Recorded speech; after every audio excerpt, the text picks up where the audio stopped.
pretty spirited. That's a Rochester Jazz Festival a couple of years ago, about three or 4 years ago. You're my kind of drummer, man. Thank you. That's my trio there. I don't know if you can see that or not. Oh, yeah. That's our CD. Oh. It's available in most places where music is heard, particularly Bandcamp. Okay, that's good. That's the good place. Is John the pianist or the bass player? John Ballantyne is the pianist, and Evan Gregor is the bass player.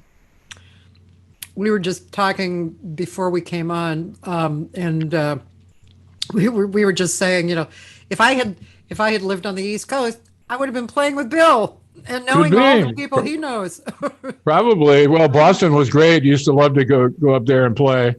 And of course, then when I moved from LA to New York, and I moved to join Gary Burton's group, and we played in Boston a lot. We played at the Workshop, and we played, we'll play other places around town. We played at Berkeley, but I've been going there since the '60s after driving cross country in a station wagon with a Paul Horn Quintet, which you may know Mike Lang. I do know Mike Lang very well. Mike was the pianist in that group. Yeah. And we were roommates when we traveled. We didn't travel that much. When we did, we roomed up. So I know Mike really since we were, our early 20s. I have to, I'm sending him a message right now. And he called me this morning too, and I forgot to call him back. But I wanted to tell him that you were on. I wanted to remind him because I spoke to him recently. Bill Goodwin is on. Okay. You don't believe a word he says, right? Don't worry, Mike. Your secret is safe with me. What years were you playing with Gary in Boston? Oh, with Gary? Well, I joined Gary in January of 1969. Mm-hmm. And I worked with Gary for the next 3 years, basically. I broke up the group in 72, beginning of 72, and he went up to teach at Berkeley. Yeah. And then eventually became the second in command. I think he was the dean of curriculum. Yeah. Mm-hmm. That was when I was at Berkeley. But, let's see, when did I go? I went in 72 to 75. Yeah, right around the time that he came there. Yeah. I remember he called me and asked me if I wanted to come up and teach there, since the group had broken up, and he thought he might need, a drum instructor. And I had just moved to a farmhouse in the Poconos. It's the long story, which you might go into, but I really didn't want to move, since I had moved from LA to New York. And then and lived around New York and traveled for a year with Gary. And then I moved out to the Poconos, to his old farmhouse exactly a year later after moving east. So I said I didn't think it was a good idea for me I didn't want to do it. And I recommended Joe Hunt, the drummer, to do it. And Joe went up and did it and stayed there about 40 years. In fact, I think he's still there. I recognize his name. Sorry, but when you said an old farmhouse in the Poconos, and I know how that feels and looks, boy, coming from LA, it must have been like very intriguing and different. Coming to New York and living on the Lower East Side or at Coney Island, that was pretty exotic compared to living in North Hollywood. North Hollywood. I grew up in Toluca Lake. Oh. So then when I got married, I lived in Hollywood, and then when I got married when I was 22, and we moved to right back to within half a mile from where I grew up. Now, where was Palmdale or Palm Springs? Palm Springs was 55 to 58, at the end of 58. So you were a teenager or something? Yeah, I was 13 when we moved, and I was going on 17 when we moved back. Well, that was like a quick little jaunt for your family. Well, it was my dad's idea to move there, and then he actually passed away in 58. and there was no reason for my mom and my sisters and I to stay there, so we came back to L.A. Oh, I see. And came back right to the old neighborhood, essentially. We lived on Tujunga Boulevard for a while, and then my mom bought a place out in Woodland Hills, which was pretty much the end of the valley in those days. In 1958, Yeah. there was nice fields at Woodland Hills. Yeah. But I grew up on Camarillo Street in Toluca Lake, Okay. between Cahuenga and Ledge. I know exactly where that is. So that was the show business enclave of Hollywood, the Valley. And the street had, Bing Crosby lived about 3 houses down. And the great trumpet player Manny Klein lived across the street. And its assistant director, Freddie Fleck, lived next door. And the guy on the other side was the secretary of Jack Warner. His name was Bill Schaefer. Huh. And other people in the neighborhood were, Bing, Frank Sinatra, Dane Andrews, Bill Holden, a lot of Hollywood people. Gordon and Sheila McRae were just around the corner. And that was, Fun. my youth. It's fun. Did you really feel like you knew who they were and you were impressed? Well, I knew them personally. I used to go over to their house and mooch lunch whenever possible. I mean, I was like the social director of the neighborhood when I was like 11 years old. I learned to ride a bike, and then I was just around all day on the bike, and I'd drop in on everybody, and we knew everybody, and my dad knew everybody, and they all knew him. He was a very famous actor and radio personality, and was on the radio every week. So he was extremely well known, and he was friends.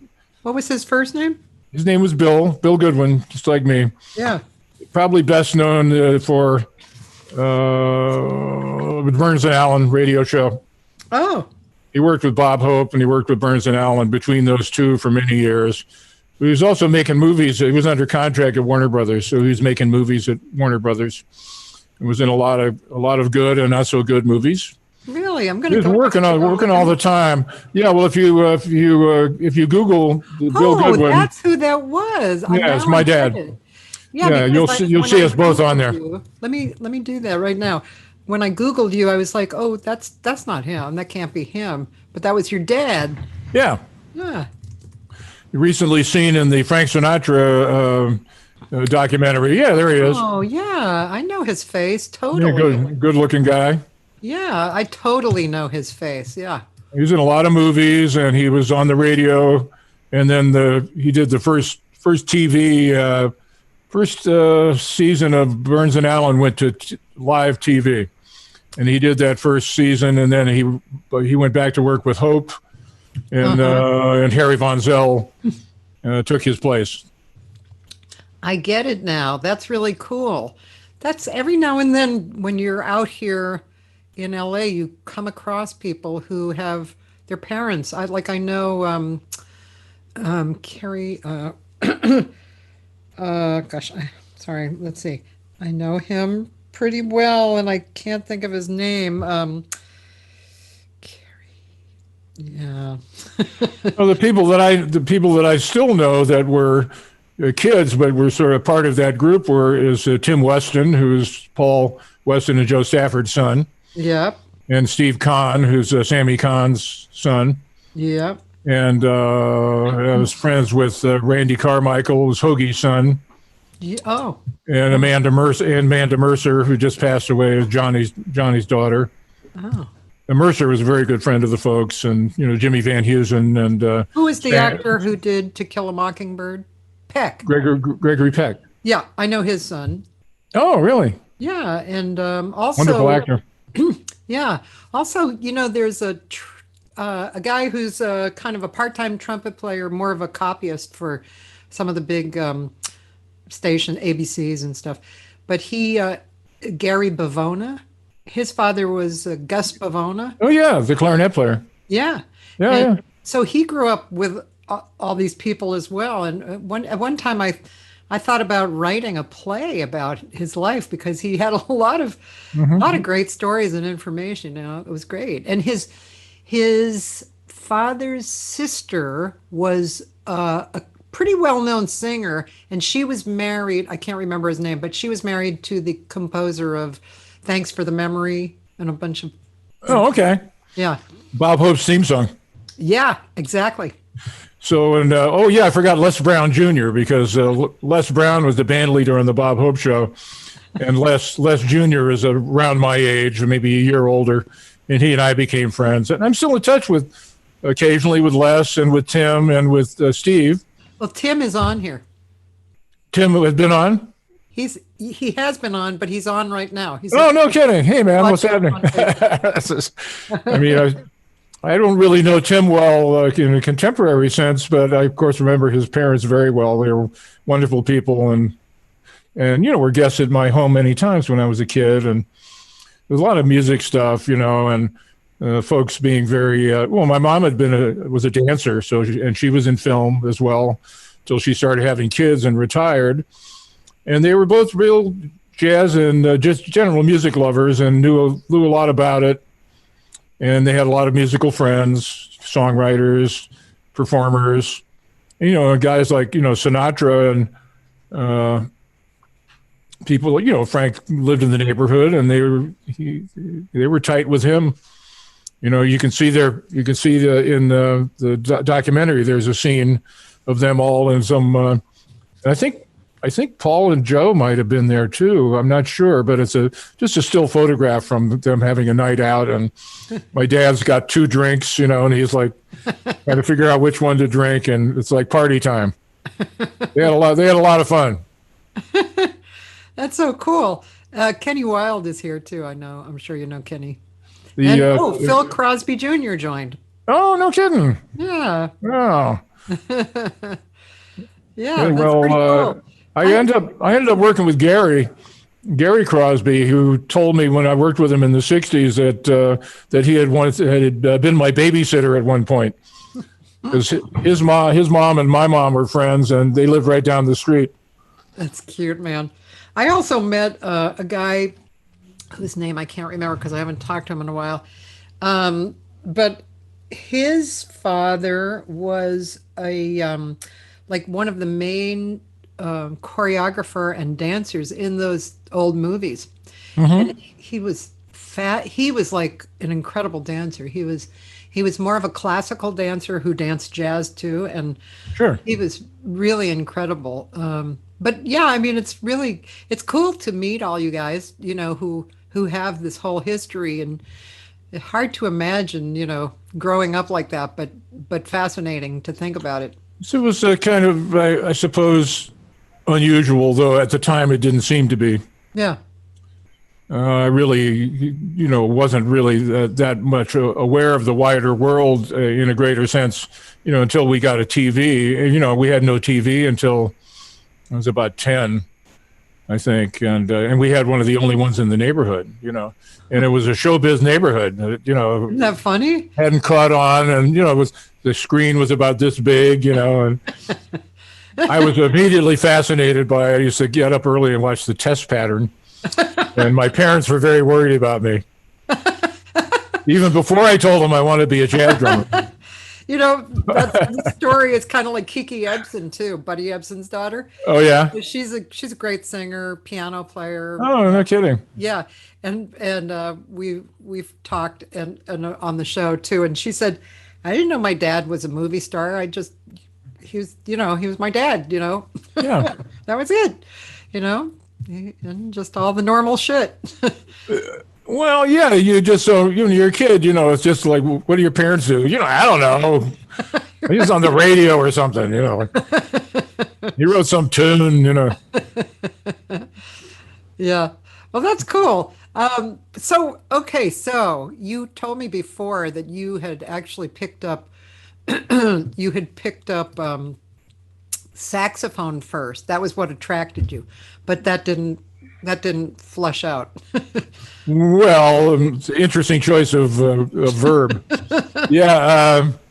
Actually, when I had 3 sisters, only one of them is still alive, but we were all, from the time we were about 5 years old, we were not forced, but we were highly encouraged to take piano lessons. In other words, you have a piano lesson like tomorrow at 2. I don't want to. You have a piano lesson tomorrow at 2. So my sister Jill, we were all approximately 2 years apart, and my sister Jill, who in later life became one of my main the person that brought so many, because she's a great music lover, and she married 2 musicians, and they were both extremely important in my life and career. So she's been an extremely important person in my life. But anyway, and she was a very good pianist. I was mediocre, and my 2 other younger sisters were decent. I had I took the lessons and I did it for 5 years, but I just never practiced, and I was pretty hopeless. But then I started listening to jazz, and I heard Lester Young, and I heard the West Coast saxophone players who emulated Lester. I heard Bill Perkins, and I heard Bob Cooper, and I heard Al Cohn and Zoot Sims. They weren't West Coasters, but there's these things called records. So my folks had a lot of them. Yeah. And they were avid jazz and record collectors, and also classical music and folk music and early jazz, modern jazz, like every kind of thing you could think of. And we as kids were encouraged to go in the den where all the books and music was and pick something out and listen to it or read it. So anyway, I became enamored with the sound of the tenor. And then I was going to parochial school. It's still there, I think, in the Valley. It's called Campbell Hall. Yeah, I think it is. An Episcopal school. I was one of the first students there when they opened up as a kid, and my sisters and I both went there.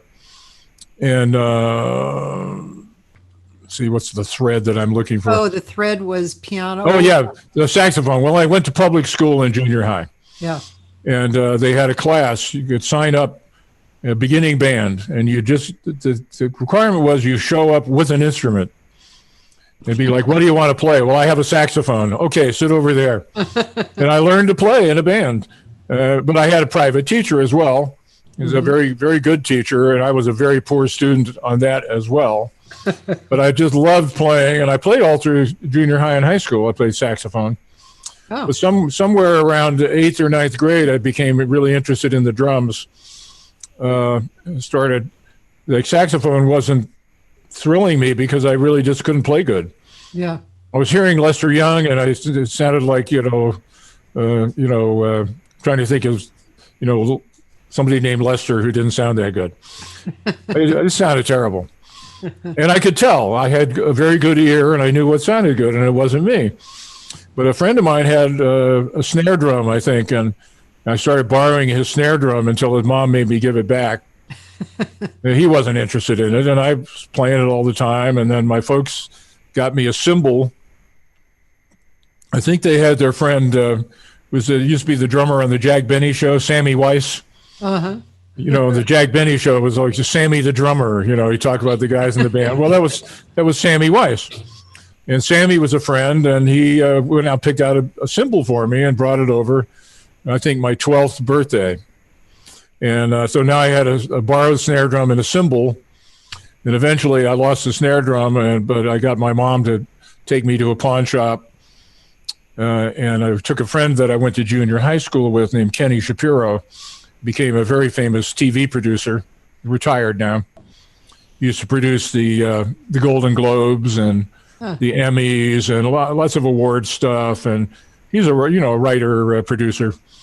And he also plays drums. And anyway, I got tons of stories about us in junior high, which are pretty hilarious. We had a little band, and I played saxophone, and son played drums, and Kenny played drums and would sing, and piano. And we would go over to the Dragon kids. Carmen Dragon, the conductor, had 3 kids, and the pianist was Daryl, who later became known as the Captain, from the Captain and Tennille. Oh. And then his 2 younger brothers, one older brother, Doug, and then Dennis, who played drums. And we would jam. And we didn't know any tunes or anything, but we would jam on the blues or, some rock and roll or whatever. And anyway, I became enamored of the drums and eventually gave up the saxophone. And the time I moved to Palm Springs when I was 13, 14, I had given up the sax, though I could still play it, and I would be called upon to play it in the marching band sometimes. But I was playing drums, and I played, went into the band as a drummer. But then they found out I could play saxophone, so they would put me on the baritone sax sometimes. Or the biggest thing they had for a march, was the bass drum or the baritone sax, because I was already 6'5" and weighed almost 300 pounds, when I was 14, 15 years old. Oh my gosh. A big dude. I'm still tall, but I weigh less. So anyway, that's sort of how it worked. And I just, declared myself a drummer, and in those circles was accepted, and started playing, little gigs and dances and so forth in high school. And while honing my skills, completely self-taught, learning from records. Yeah. And following, the musicians that I loved on the drums and other instruments as well. I've always had an interest in music in general, jazz in particular, but I love all kinds of music. Did you try to emulate a particular style at first? Because your style is very distinct, and it's more what I would call on the modern side. Well, I've always wanted to be a modern drummer, and I think even at my age now, I consider myself to be a part of the modern jazz movement, which is pretty much a thing from the 50s, right? Progressive jazz, modern jazz. The labels don't. Yeah. Well, the label doesn't mean that much to me anymore, but that's what I identify with when I first formed my interest in playing and being a professional musician. I wanted to be a progressive jazz musician, but realizing that I didn't really know how to play made me study and learn how to be possibly a professional musician. I started aspiring to that and putting the creative side, not aside, but just over here as a somewhere I wanted to go potentially, but wanted to work. I wanted to play music. I didn't want to work in the traditional sense. Yeah. I haven't had a real job since I was 19. And I'm now 78. I'm almost 79. So that's the story on that. But I was devoted to the drummers that played at the Lighthouse, and that would be Shelly Manne at first, and then the first drummer I heard with the Lighthouse All Stars was Shelly Manne, and then I heard Max Roach, and then I heard Stan Levy, and then I started hearing Mel Lewis on some records, and the guys who played in L.A. were Irv Cotler and Alvin Stoller and and there were all the drummers on TV, Gene Krupa I loved, and Buddy Rich, and I started getting on the scene in LA, started hanging out at the drum shop on Vine Street, and I met all these guys because that was like the it was like the social mecca of Hollywood, right across from the Musicians Union. All the drummers would come in there, and then Maury Stein has music store right next door, and yep. And he had his hang in the back. Well, that was later. This isn't the 50s. I just have to put in my first husband and I. We were both artists, but for a living, we cleaned carpets and cleaned clean places, right? And we cleaned in the back there that that his hangout. Yeah. Did you get to keep what you found? Yes. There was a lot. No kidding. Maury's brother, right, was Jewel Stein. Yeah, Julie Stein. Yeah, and Maury didn't like his brother very much. Yeah, and they didn't. I mean, they had their different spelling of names and everything. Yeah, well, that's why Maury didn't like him. Yeah, I'm he sure. He said, he was putting down being Jewish. You didn't want it, but everybody who was trying to, hope that people wouldn't know they were Jewish for some reason. Probably good reasons in those days, because there was a lot of anti-Semitism and prejudice, and I have no idea. But Maury was also a part of my father's social circle with Frank Sinatra and Axel Stordahl and a lot of guys, Frank's, minions, so out of work actors and my dad's friends and stuff, and they would play cards. And Maury was a part of that, and he was the guy who would. I don't think he would mind me saying that he was the guy that brought the reefer. Yeah. So, but Maury was I knew Maury my whole life, and I didn't know half of the stuff I found out about my dad till I met Maury. I literally became friends with my dad's friends, and I found out more about my dad from them than I ever did from him, because I was only 16 when he died. Yeah. And we had never really hung out in that sense, So yeah, that's cool. So anyway, I adopted that. I basically tried to copy what I heard. Yeah. And I was at a pretty good ear. I had no technique at all, but I could play. Uh-huh. And if I played with good musicians, I could play pretty good. And eventually, I think it was Stan Levy, he's a great bebop drummer who worked at the Lighthouse for the longest time. He was there about 7 years. I think it was Stan who pulled my coat and said, Bill, you have a lot of talent. You have a good ear, and you know music, and you love it. And I think you could be a good player if you just learned how to play the drums. In other words, you better get your hands together. Yeah. You got to get your hands together. And if you ever knew Stan Levy, he was about 6'3". Mm-hmm. He weighed about 210, and he was a former professional boxer. And he had this kind of stoic face, and he could look at it in a way that just like look right through you, And he was got his big shoulders, long arms, great drummer, and he was a boxer, And he looked at me and you need to get your hands together. Subtext was, or I'm going to kill you. I mean, he didn't say that, but I can see it in his eyes. So I'm not letting you down, dude. And I was very lucky, because I was the most, gonzo, like jazzbo kid. And all these guys just liked me and encouraged me. Shelley and I became great friends, and Stan and his wife Angela, would have me to their house for dinner, and they treated me like their nephew or something. And Mel would loan me drums, and they were just so supportive and so nice to me. And I was just such a bozo. I guess they saw that I just had the bug, and I was going to play. And I couldn't be discouraged from it. Some musicians, older musicians, tried to discourage me.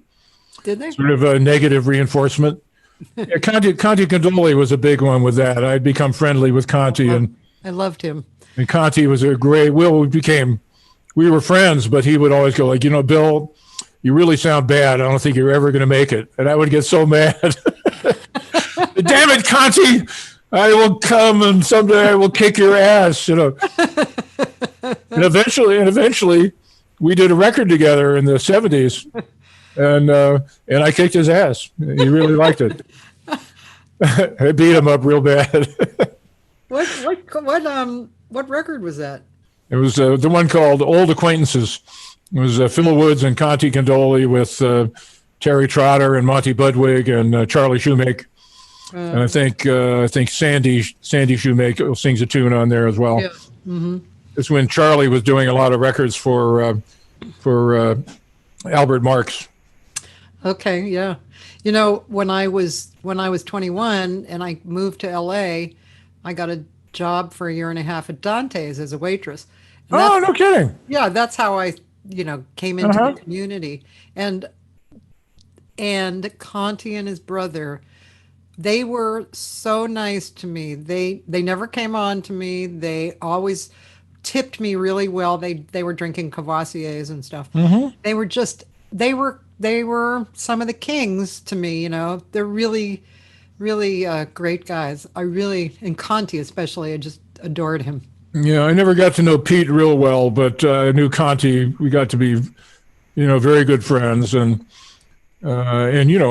played together. We toured Spain together at one point. And we were talking about all of our friends who were dying.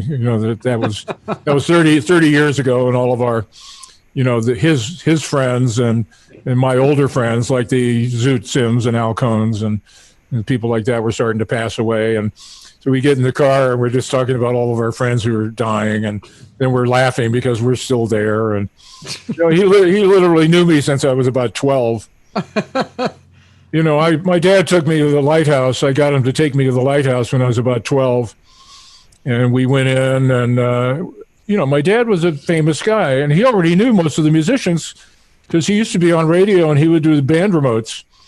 And he would be hanging out at jazz clubs after he finished working. So we sat down at a table, and within 5 minutes, Bob Cooper was playing, and June Christie was married to Bob, and she was at the bar, and she saw Dad, so she came over to say hi. So within 5 minutes, June Christie is sitting at the table, and then the band gets off, and then Coop comes over, sits with us, and then Howard Rumsey comes over, and pretty soon the whole band is sitting at our table, and they're all fans of my dad, right?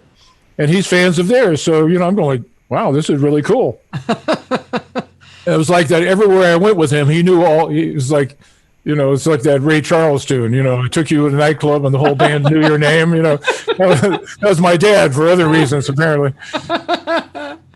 That's cool. Yeah. Yeah, that must have been fun. Remember that tune? I Got News for You. I love that song.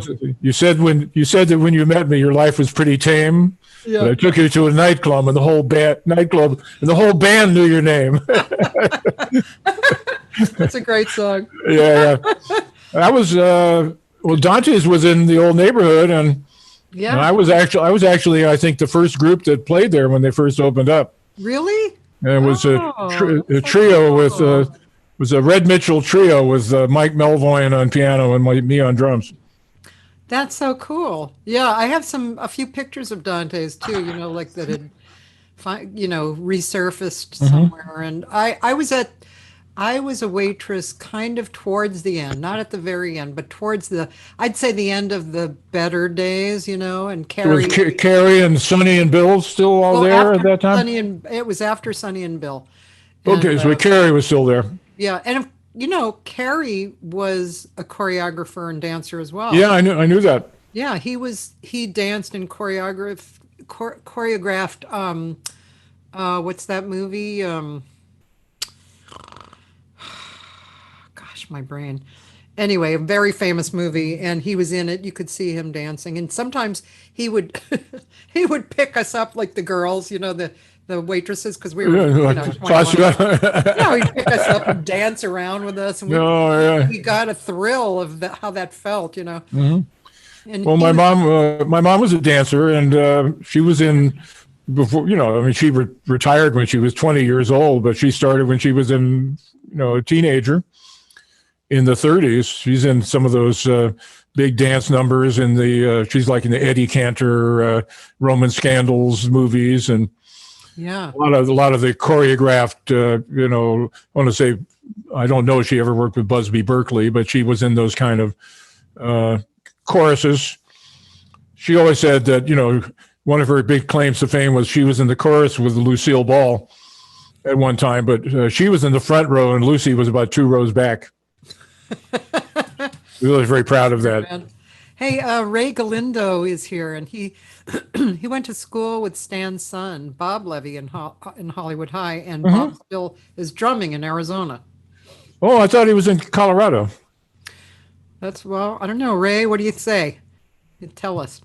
Mark Isabel says hi. Oh, Mark. Hey, man. I just saw Mark a few months ago. I've known Mark since the kid. Oh, really? Oh, yeah. I've known everybody since they were a kid at this point. Everybody who's like 15, 20 years younger than me, I've known them all since they were kids. So, back to your decisions on drumming. Oh, yeah. You went with Paul Horn and Gary Burton, and that's pretty modern, I mean, so I'm curious. So before Paul Horn, you weren't that old, right, when you went with Paul? Well, when I got back to LA after my dad died in 1959, and I fell in with a group of my peers who were mostly because of my sister Jill. she started, she always loved music. She loved musicians. She dated musicians. She started dating the piano player, Terry Trotter. So Terry, I was 16, Terry was 17. I had heard Terry play at the old Renaissance Club, and he was, 16, 17 years old. Oh, wow. And was playing great. He played really, really great. Huh. And so Terry decided that he thought I played pretty good, so he took me to meet his friends, Bobby Hutcherson and Herbie Lewis, and introduced me to them and introduced me to Charles Lloyd. Oh, wow. Charles Lloyd was a student at USC. He's a couple of years older than us. Herbie and Bobby and Terry were roughly a year older than me. And I became a part of that gang. And we would play at Bobby's house, and then we would go see Charles play at a coffee house in Pasadena. It was called the Dragonwick in Pasadena. He had a weekend job there, and we could go and eventually let me sit in, and those guys all played there. And then we played at Bobby's garage, when he living with his folks in Pasadena. And we became friends, and Terry, of course, was dating my sister, and they eventually got married. And your sister and Terry? My sister Jill was married to Terry for about 13 years. Oh. Two kids.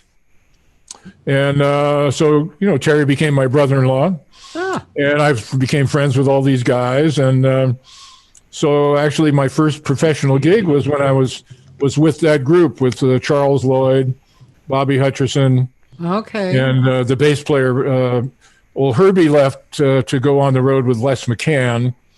So Bobby West, the bass player Bobby West, became the bass player. And that was my first professional gig. I had to get my union card to do this one gig that we had. So I chart that as my beginning in professional music. I was 17. Wow. And that was it. But, I had this weekend gig with Charles for about 6 months. And it was great. And I was having a lot of fun. And they were all great players, even though they were not that much older than me. And I could sound good with them. But with other people, maybe not quite as good. But we had a young bunch of young musicians that were around. And we aspired to play, we liked playing together, but we aspired to play with the older guys. I mean, they had more gigs and they played better and you could learn more. But the whole thing was to be not successful in being able to work. Yeah. So you had to have the skills to, I could play jazz and I knew a lot of tunes and I knew jazz styles and so forth. And I was a modern jazz musician, but to play with a singer, I didn't quite, know what you were supposed to do. I mean, I hear what people do, and I say, oh, that seems easy enough to do. But anyway, I started getting into the world of professional work. But I had a period of about 2 years after I got out of high school, between 17 and 19. I wasn't doing much but practicing and laying around the house, and my mom intervened and helped me get a job at NBC in Hollywood, Sunset and Vine, parking lot attendant. And I worked there for 2 years. Then I moved to Burbank, and I worked in Hollywood for about a year, and then I worked in Burbank for about a year, which was actually a great gig. It was actually, I would see people like Conti, coming in to do stuff. And I first met Red Mitchell in the parking lot when I was 17 at NBC. Huh. And I had been listening to his records, and I said he came in late as usual for transcription. And Red was always running late.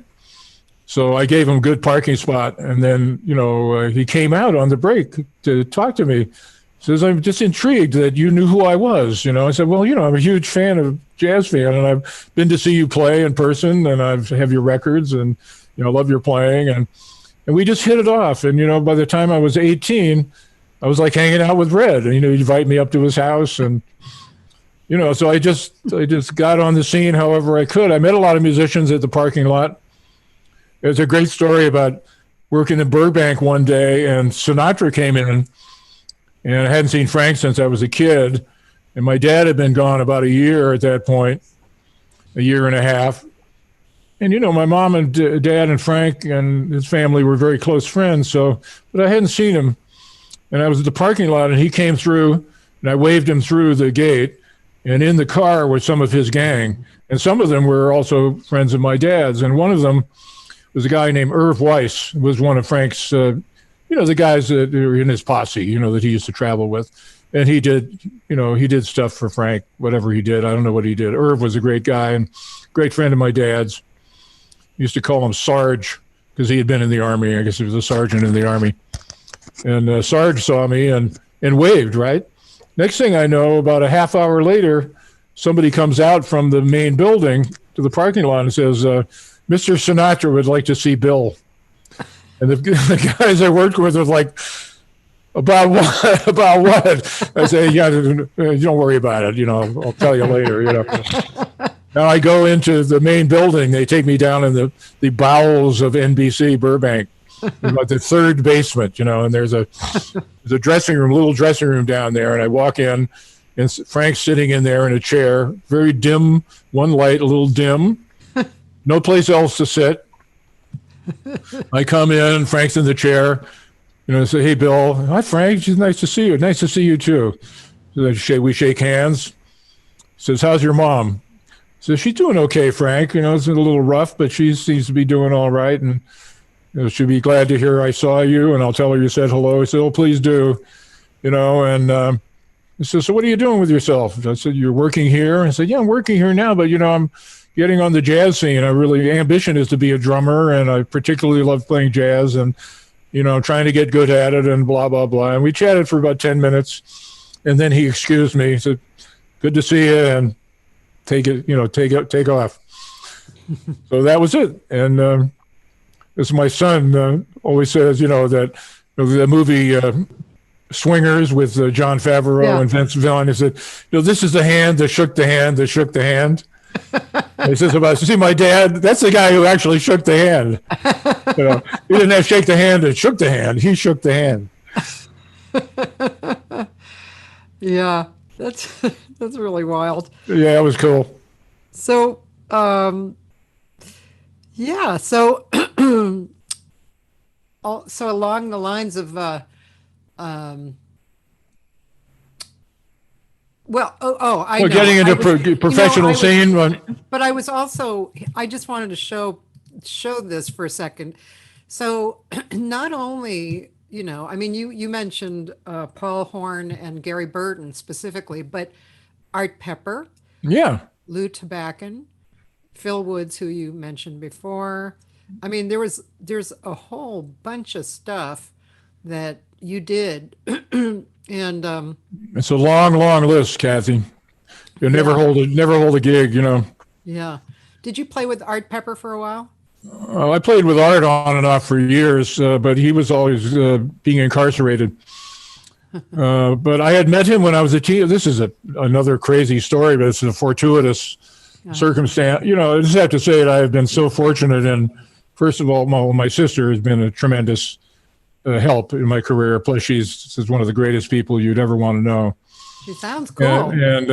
She was, her two husbands were Terry Trotter, was her first husband. Second husband was Phil Woods. Geez. She introduced me to Phil Woods. Oh my God. She brought Phil Woods to my house. I didn't even have to leave the house. I ended up working with the guy for 40 years. People say, how did you get the gig with Phil? Well, he came over one day and we played together and we thought this is fun and we should do some gigs. And then 40 years elapsed and that was it. That's funny. It was sort of the simple version, but Art, that same place where I used to go jam, where my dad told me about the bass drum. Yeah. That was owned by a guy who used to be in a Vegas entertainment group, and he was a singer and bad drummer and singer, and he had this been fairly successful, and he had bought this little hotel across from my folks' little place, and they had music there, and they had a guy who played was a comedian who did parodies and played piano, 2-beat piano. And he did all like parodies, right? But he knew music, right? And he was funny. He did these parodies. And I used to go sit in with him sometimes. There's a snare drum there with brushes, and I'd go play along with the parody guy. But anyway, Art Pepper's wife, Diane, at that time, was the sister-in-law of this guy who owned the hotel. I mean, his name eludes me now. But as a sidebar to that, the bartender in the hotel was Zoot Sims' brother, Bobby, which was an interesting, little fact there, factoid. Yeah. So anyway, one day we're all hanging out with a group of friends of mine, and we're all hanging out with a guy we were all teenagers. We met a friend who was a little older, and he would buy us liquor. We were all go to his house to drink underage. And a friend of mine comes bursting into the scene one day. Man, like, calm down. It says Art Pepper.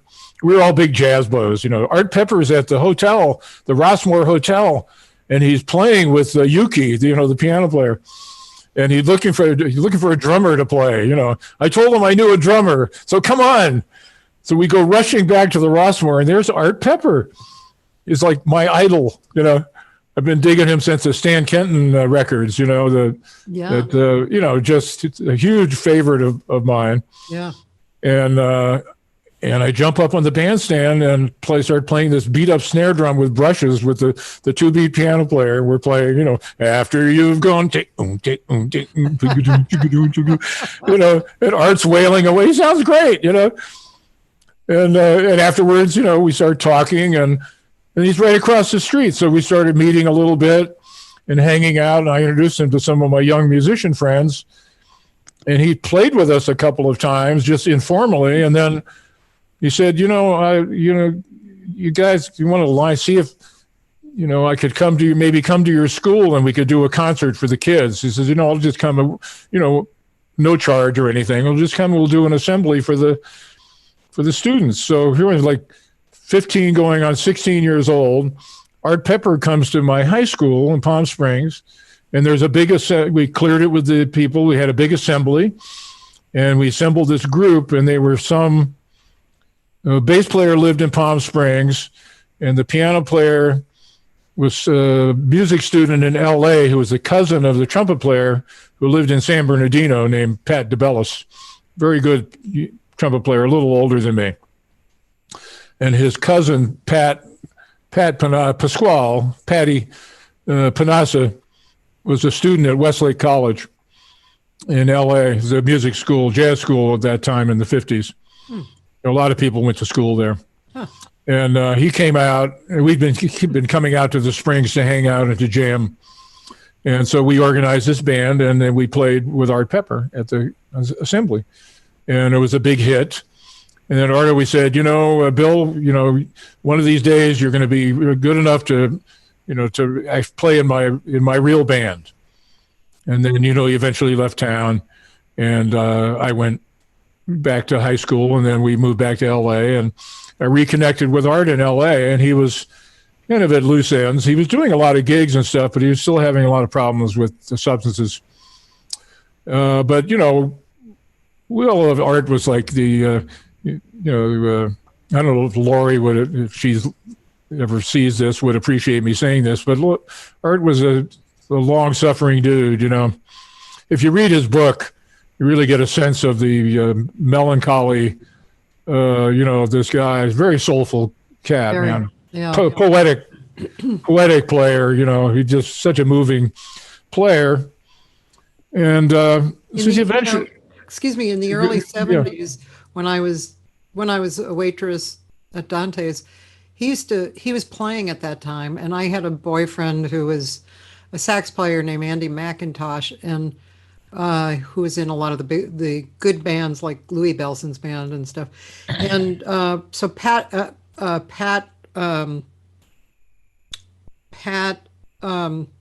shit. Anyway, he had that club Pasquale's in Malibu. Pat Senator. Yeah. He's a very good friend of mine. Yeah, and Art was playing at that time at Pasquale's, and I just remember being totally blown away by listening to him in person. It was just his artistry was so huge, just filled up the world, when he would play. He did not hold back. Yeah. But if you watch that TV show, that's in 1964. He had been incarcerated, and he had gotten out, and I had been playing with Hersh Hamill, the bass player. He's an older LA bass player, mainstay bass player who had become, kind of interested in playing with me when I was a teenager. Really encouraged me. Some of the older guys around at that time really encouraged me, who were just a little bit older.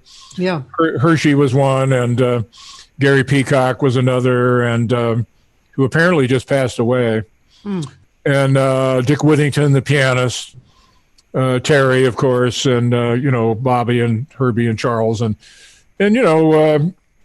Hirsch liked playing with me, and he and Art were good friends. When Art got out of jail, he was talking to Hirsch about starting this group, and Hirsch knew that Art and I were already friends, and I had just been on the road for about a year playing with this singer and traveling all over the States with this singer. So I had I was just turned 22, and I had spent the previous year traveling and going to Chicago, New York, Miami, Boston, Providence, Milwaukee. I'd really gotten around, met a lot of musicians, done a lot of playing, and I had, become a much better jazz player. I was also a much better musician in every way because I was getting a lot of good professional experience.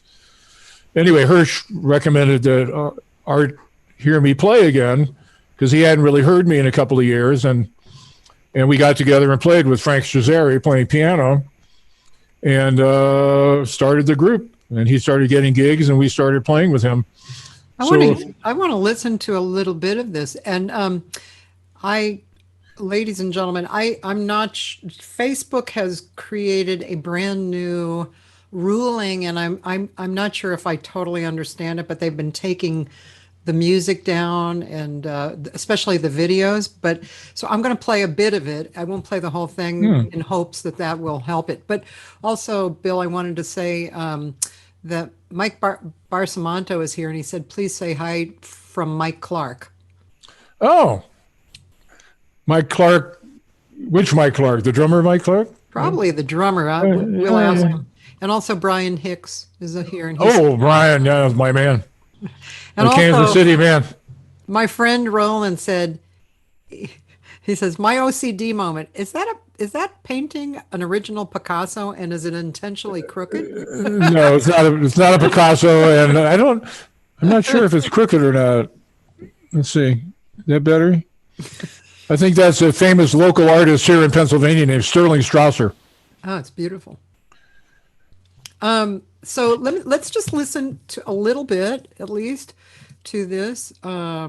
Share screen, and here we go, and here we are.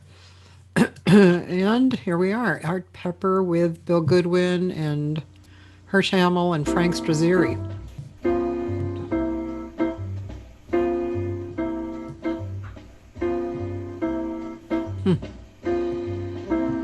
The beginning of my current hairstyle. Will you check out the mustache? Can you hear it okay, Bill? Yeah, it's fine.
Okay, I'm gonna stop because like I said, I don't even know if what Facebook's going to do. So, but it's pretty cool and interesting that you were with him and Well, we were friends.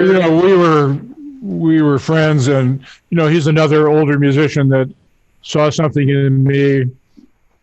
And we were, he treated me like if not like a younger peer. All these guys were they were so encouraging, and they were also patient. Because I was a real loudmouth know-it-all, and you never have more opinion, no more than when you're 17 or 18 years old.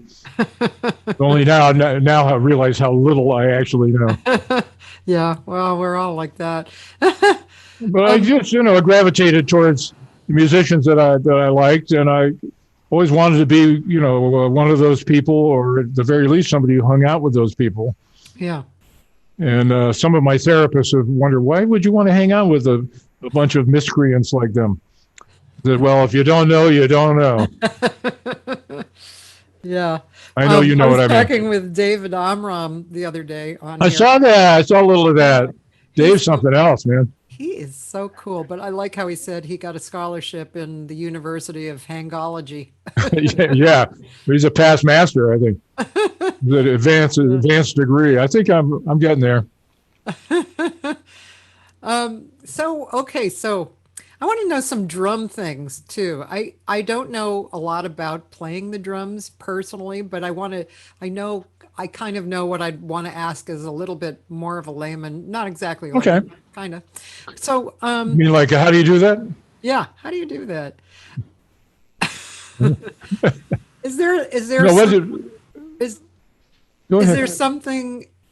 there something that you've brought into your playing that that you could speak on to drummers, or it doesn't necessarily have to be to drummers, but something different that's like a Bill Goodwin kind of a perspective? Well, I don't know. I mean, I teach college age drummers in a jazz program, but it's all about music. It's all about music, getting the facility to play an instrument, any instrument. If you're going to play the piano, you got to learn the scales, right? Yeah. If you're going to learn the drums, you don't have to learn rudiments, but you do have to learn how to get around the drum sets. You have to learn how to coordinate your hands and feet and your ear. And if you're reading music, your eye as well. So you have to learn to be able to do all these things while you're basically, listening to music. So I've tried to develop, me personally, I've just tried to develop a music-loving system of playing music, and I try to instill that in my students. But now that statement alone is very unusual to hear. A music-loving system. Yeah, like I'm a music lover. Yeah. I tell my students to be, what do you like? If says, oh, I don't know, I like this and I like that. I said, that's all good. What's your ear attracted to? Go with what your ear is attracted to, and then learn how to discern what you like. Yeah. Like Chick Corea said one time, he said, don't play anything you can't hear. Yeah. Why would you play something just for the sake of playing it? I know this really cool pattern. Well, what does it mean? It doesn't mean anything. It's just something I know. Well, do you hear it? In other words, what's the musical context? Mm-hmm. So yeah, it's all about the music. I never wanted to do anything really other than make music with other people. I don't really care about the drums per se, as a vehicle for me to make music. And later on, I was able to, do that by, producing records as well. It's for me, a very natural outgrowth, being such a music lover and knowing so many musicians. I guess developing a system of taste, that goes, and developing a technique to service that. But, coming up, I wanted to be a creative musician. And I kept that very much in mind. You can hear the modern drumming. I was very much a part of that young movement in modern drumming. The drummers who were inspiring me were the older modern drummers like Max Roach and Roy Haynes. Stan Levy and Shelley Mann and Mel Lewis and just so many. But I love the swing guys too. I love Buddy and Gene. Yeah. Those guys. My friend Roland wanted to, he said, did splitting your brain into 4 quadrants come naturally, or did you have to work at it? What brain? You got to go beyond that. You can't be thinking about this shit. I like how he said, what brain? I thought he was going to say what quadrants, but he said, what brain? Well, I know all about how the brain is set up, but, you got to bypass that thinking thing. Let the brain take over and it's an automatic thing. You cannot think ahead. You can be reading music and be reading ahead. In other words, you're listening to music and you're reading ahead of where you are. Yeah.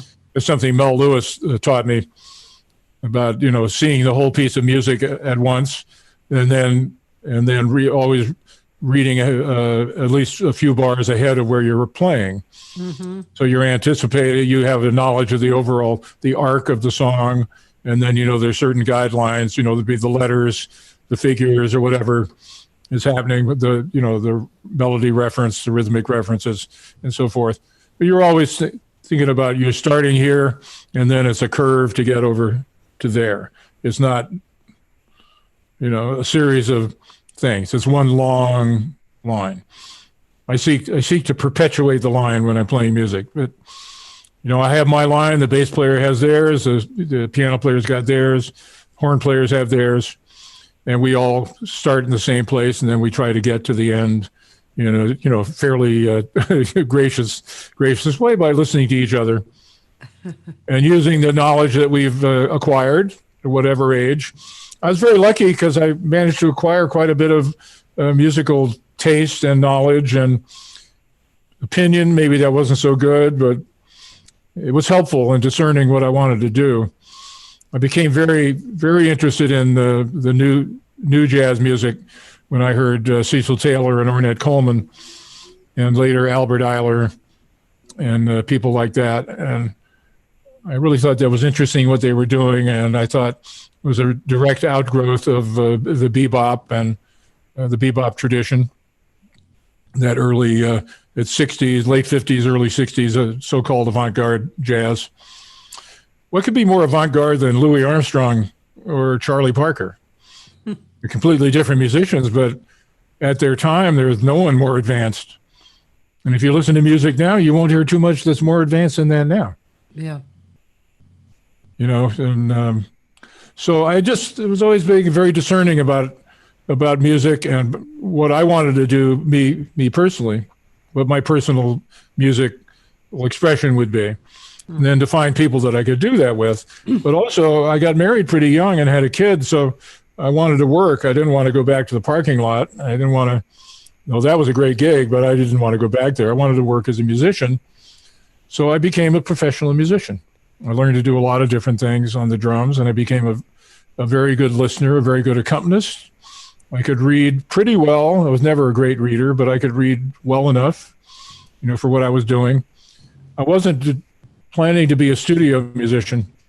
A lot of the impetus and my friends who were my peers at that time was either a jazz track or a studio commercial music track. And I was on both of those, but I preferred the jazz track. Though everybody played everything. I mean, you couldn't find a better jazz trumpet player than Conte Candoli, one of the greatest of all time. Everything, man. All these guys were, Shelley Mann did record days every day, and he was one of the greatest jazz drummers of all time. Mm-hmm. Mel Lewis was great. Those guys were, Mel was at ABC or one of the networks when they had the staff bands. These guys were like great musicians, but I wanted to work. So I learned to play a lot. I learned to play some Latin. I learned to play for dancing. I learned to play with the singers. I kept up with the latest developments in jazz. Yeah. But I wanted to go play, Milford Graves' drum part behind Onita O'Day, Yeah. Though she may not have noticed. No, she probably would have. But I just started working with people. By the time I was 19, yeah, I was starting to get referred to people to do stuff. I left NBC because I was offered a record date, and I had never done a real recording date before. It was a jazz date. It was a commercial jazz date. The piano player was Bill Marks, who was Harpo's son.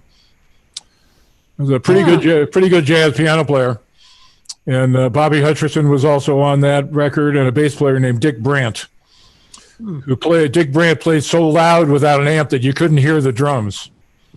We used to call him the bully of the bass. Nobody, if anybody remembers Dick. Man, very good bass player, very dominating.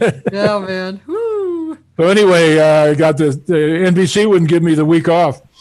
He said, because you get an NBC, you start in the parking lot, you move up to the mailroom. Eventually, you end up becoming a grip. You could end up becoming an AD or something like that. You could work your way up at that time. Yeah. And I had no interest in that. It was just a job. Yeah. For me. And so anyway, I quit, and I moved on. I did this record date, and then I had started playing well enough that I was getting called for gigs. Somebody recommended me to Terry Gibbs. Terry hired me to play with his group. And the first gig with Terry was at the Crescendo in Hollywood on Sunset Strip. We played a set, and then we accompanied Ann Richards, who had been married to Stan Kenton, the vocalist. Yeah. And Lenny Bruce was the headliner. Oh. And it was great because I was such a Lenny Bruce fan. It was so great to meet him and to see him work every night. He used to wrap the mic cord around the drums just about every night. He did two as a preposition, come as a verb.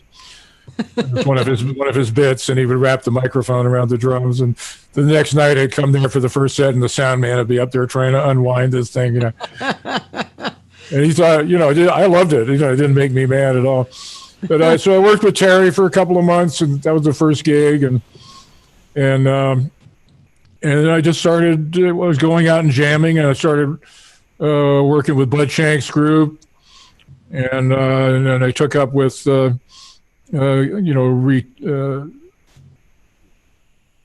moved to the Hollywood Hills, and I was about 20 years old, and I moved to the Hollywood Hills, and Leroy Vinegar lived right across the street. Wow. From where I moved, and Les McCann lived next door to Leroy. Oh. I knew Les for many years because before he became famous, he was just hanging out. Yeah. I would hear him play all the time, and I knew the guys that worked with him, and I knew Les, and I practiced along with Leroy for years, the Shelly Manne records, and I just loved practicing with him. He was so fun to play with. So I was actually in Shelly's manhole, and Leroy was there, and I was just hanging out, and he came up to me, and I'd never met him before. He walked up and he says, "Hey, man, I hear you moved across the street." I allowed as how I had. And he said, "Well, I'm going to call you up. You come over and have some breakfast sometime. That'd be great." So I gave him my phone number. The next morning, he calls me at 8 in the morning. And I got into sleep about 7. I used to stay up all night hanging out with my friends, and we would go to Norm's coffee shop and drink coffee and eat steak and eggs. It was $1.20 or something. And we'd stay there all night till the sun came up, and then sometimes we go to somebody's house and practice, listen to music. It was just a hang. We do it every night, 6-7 nights a week.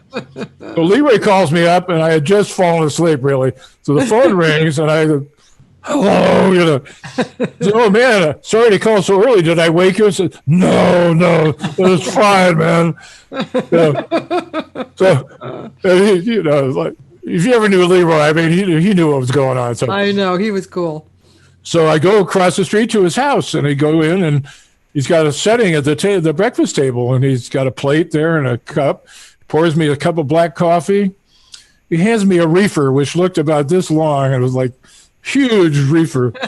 But here, So I was like smoking this shit and drinking this the black coffee, getting like pretty wired and high and no sleep. And Leroy's in the kitchen. He said, "I'll be right out making some scrambled eggs." So he comes out, he puts some toast and scrambled eggs in front of me. And I'm high, and I'm, starting to wake up a little bit. And I failed to notice a strangely red tint on top of these scrambled eggs. So I take a big bite, scrambled eggs. So he put a lot of hot sauce on there. And I take this big bite, and I start chewing it. And I realize, and I start sweating out of my scalp, and break out into sweat and turn red. And Leroy's standing at the door, so I'm like looking at me. It says, I put just a Red Devil on there. That's not too hot for you, is it? I'm like, no, man, it's good. He just cracked up, and we both started laughing. And, we became best friends at that moment. And he just, 2 years later, when I started playing in his band, I made my first record with him. My first real record, the one with Bill Marks, came out, but nobody ever heard it. It was a soundtrack for a movie that bombed. Wow. So nobody ever really heard it, never got on the radio. But Leroy's record came out. Mike Melvoin was on piano, who I'd been playing with. Well, Mike actually suggested to Leroy that when I had gotten back in town from my road trip, that they were playing duo. We thought, maybe we should get Bill to come down and play trio with us. That might be good. And Leroy thought it was a good idea, so I went and sat in with them, was sort of an audition, played a night with them at this club, and then he hired me, and then we worked together for the next couple of years. He was cool. A giant of a man, and a beautiful personality, and I just can't say enough about him as a person and as a player. Forget about it. I mean, he gave me the confidence to play good with any bass player. Yeah. I mean, you didn't have to really do anything with Leroy except show up. Show up, set up, and wave your hands in the general direction, Yeah. With intention, of course. Of course. I have my friend Taylor Hatch. She's a guitar player, and he's always asking this question a lot. I think he's really interested in this question and people's replies. But he said, I'm sure there wasn't one thing. Maybe there were several. What's the biggest piece of advice you've gotten from anyone you've worked with? Oh. You probably got a bunch of wonderful advice. I think more bass drum is pretty good. Right. His dad said that. Right. More bass drum. I think... I don't know. I was always willing to take advice and to listen to people, and I could get argumentative, but I think when I would get too argumentative, guys like Shelley Mann would say stuff like, I'm 20 years older than you know, and I know a lot more than you do, so sit down and shut up and let me talk. That's good. I think that was good, and I think Stan Levy telling me to get my hands together, he was going to kill me. I think that was good advice. I don't really think he would have killed me. He was a really sweet guy, but he just looked like he might, and it looked like he could if he wanted to. But mostly it's been, I'm a stubborn dude, and I will take advice and I will take direction. But I would often in my younger days, I would not rail against it, but I would be kind of set on doing things my way unless someone qualified could show me a better way. Yeah. So if Leroy Vinegar said, we're going to play brushes and play soft, and then we'll take a break and we'll go into 4 and we'll build up from there, I would do what he said. And I would play with him and cop, the feel that he wanted. And he could instruct me by just patting his foot and looking, glancing over, or just playing certain notes in certain places, and we would speak the language of music, like I was talking about before. We speak the language without actually speaking. Yeah. I'm going to try and share a little music. Let's see if we can get away with this. I don't know what I'm doing, but maybe I'm thinking this. I played that in the beginning. What do you think? You see what we're looking at? Anything? Yeah. Well, there's so much stuff with Phil. That concert in Barcelona is good. I'm not sure how good the sound. I think the sound was for TV, so the sound's probably pretty good. Let's play a little bit of that anyway. I won't play a lot because, as I said, I'm not sure Yeah. what the heck FaceTime is doing. But You can see me when I had a great big beard and a lot more hair. okay.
Man, this is good.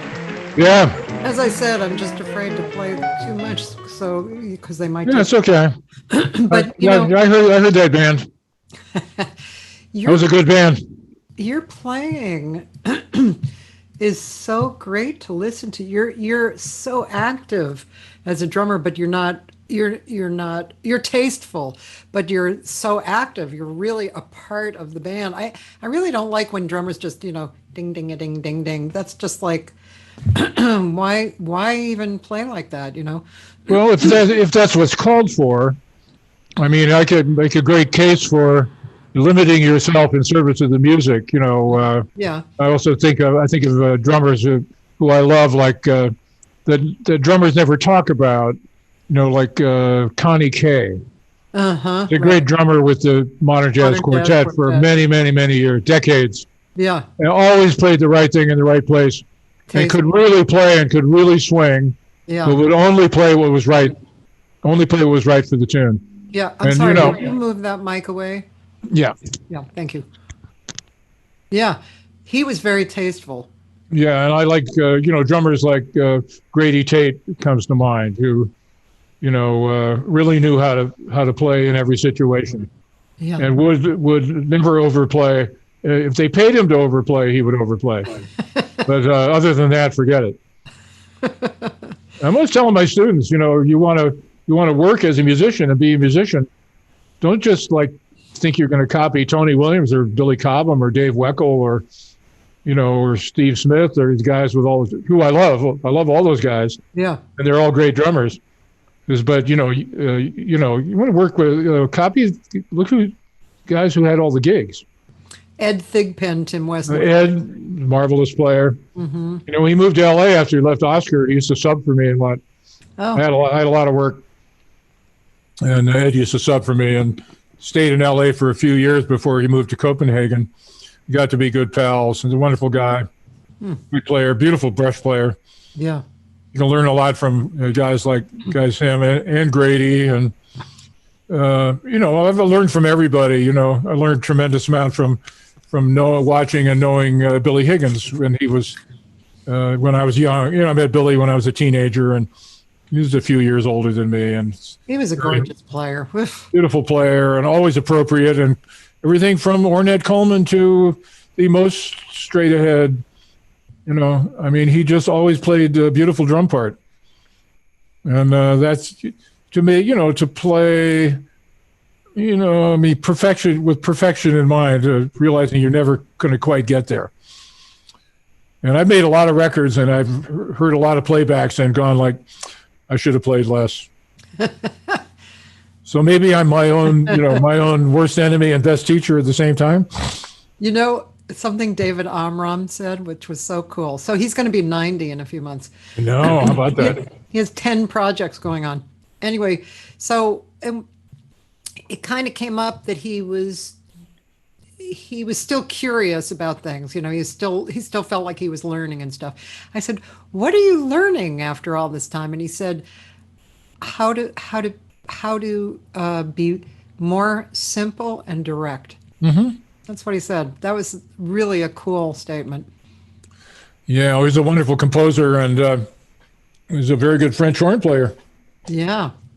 And it's really funny. I know he wouldn't remember, but Paul Horn introduced me to David on Sixth Avenue in New York when we were in New York in the '60s doing this TV show with Tony Bennett. So Tony Bennett's first TV show. It was a live show. We rehearsed all week, and then we did a live broadcast. And all of the guests were jazz musicians. With a huge, Buddy Rich was one of the guests, and Bobby Hackett, and Candido, Milt Jackson, and the Paul Horn Quintet. And then Paul and I we went out to do something in New York, and happened to run into Dave Amram, and Paul introduced me to him. I think they had maybe gone to Oberlin together. I'm not sure. But anyway, it was nice, and I didn't see him again for many, many years. And I ran into him at a big music festival in Bethlehem, Pennsylvania. It's called the Music Fest. And he was doing one of a great French horn concerto. I think he was conducting. He was like an artist in residence and was doing some conducting. It was a festival where they have all kinds of music, everything classical to pop to jazz to you name it. He has a lot of. He's been so prolific. Wow, he was one of the first, composer in residence for New York Philharmonic, and like very notable musician. Yeah, we watched this video of him just from a few years ago, and he was playing piano and singing actually quite well, and it sounded like how Madeleine Perrault sounds. Absolutely. Yeah, so that band the band itself was kind of country rock players. And this song had that quality of Madeleine Perrault in it. It was beautiful. It was just beautiful. I mean, I don't think he puts himself into boxes particularly, Well, everybody says that she's reminiscent of Lady Day. Oh, absolutely. And I can hear that, but I mean, how could you not be affected by that? Well, yeah, when I first heard her, I could swear it was Billie Holiday singing stuff that I hadn't. And then I thought, no, this material is too modern. It can't be Billie Holiday. But she really, yeah, that was astounding. But I wanted to ask you. Well, I was just going to mention that. Did you ever hear the record that Herbie Hancock did? That he has Joni Mitchell on singing "The Man I Love." Yes. Because Joni, her voice had lowered. Yep. Because she had a really high voice before, and now the voice is like very mature, very low. Mm-hmm. And I also saw her in concert when she did the big symphonic tour. I saw that too. She had Chuck Berghofer and Erskine, mm-hmm. in the band, and that just I said, who is that singer? I mean, she just knocked me out. And then they announced it with Joni Mitchell. It was like, holy moly! I know, me too. Just, wow! Someone played it for me, and I was like, they said, "Who do you think this is?" I said, "An older black singer. I don't know." Yeah. I know. Joni Mitchell. What? Yeah, she just nailed it. I mean, it was truly where she was at. Great. And then when you heard those arrangements of especially Both Sides Now and A Case of You, I absolutely lost it over those. Wow, that was just really magnificent. Yeah, well, I've always been a fan of her work, but especially the later work. Yeah. I guess having become a little later myself, maybe I have a greater appreciation for that. Hey, I wanted to talk about, Paul Jost was the one who introduced us, and he had mentioned the Deer Head, which you mentioned earlier. And did you tell me you live over the Deer Head? I've had an apartment at the Deer Head for many years, yeah. Is that where you're living? Yes. Oh, so you're actually in the Deer Head Inn? Not right now. I'm at my girlfriend Lori's house. Oh. It's about 10 minutes away. But that's where you live. I live at the Deer Head for well over a decade. It's closer to 13 or 14 years now. Wow. Okay. It's sort of an office apartment, and it became more of an apartment. Sometimes it's more of an office. Sometimes it's more of an apartment. And what's your relationship with the Deer Head? Well, I live in a jazz club. That's a bigger relationship right there. I've been a denizen of the Deer Head since 1970 or late '69 when my dear friend Bob Durow, who I'm sure you're familiar with. Sure. Bob Durow took me to the Deer Head the first time before I moved to the Poconos. Oh. Used to come out from New York on the weekends and hang with Bob, and he brought me to the Deer Head without telling me he was going to expose me to one of the best piano players I ever heard in my life. Who was a man named John Coast Jr. Huh. It was a guy who played every weekend at the Deer Head that I had never heard of. Who was actually from Philadelphia and had become was a very well-known musician in the area and was what is his last name? Coates. John Coates. John Coates Jr. There's a few records out. He passed away now a few years ago and kind of retired from recording and playing live. Mm-hmm. But Bob just said, we're going to this place nearby and they have a piano player. So we sit down and have a beer and this guy kind of comes out and starts playing, and within about 8 bars, I'm going like, this guy's ridiculous. I mean, he's so good, And Bob, he just tricked me. So he was a trickster. Definitely, he was a trickster. Oh, Bob was like, more like I never had a brother, but if I had one, it would be like it would be really Bob. Nice. It would be Bob and Leroy and a couple other people like rolled into one. But extremely great friend and a mentor and very important to my musical career. Yeah. And I eventually was able to return the favor in a way. I produced a bunch of records for Bob. Oh. I also played on many of the Schoolhouse Rock spots. Really? Oh yeah. About 80% of them. Sending those to my granddaughter. Trying to desperately get her into jazz. And I've been sending her the Schoolhouse Rock. There's not a lot of jazz on there, but there's a lot of good musicians and a lot of great learning on there. Yeah. We started with the multiplication, and my claim to fame was that I'm the drummer on 2, 4, 5, 7, 9. No, not on 9. On 7, 11, and 12. On 8. I left out 8. I'm on 8. The one with Blossom Dairy, the figure 8. I'm on that. I like how you remember that.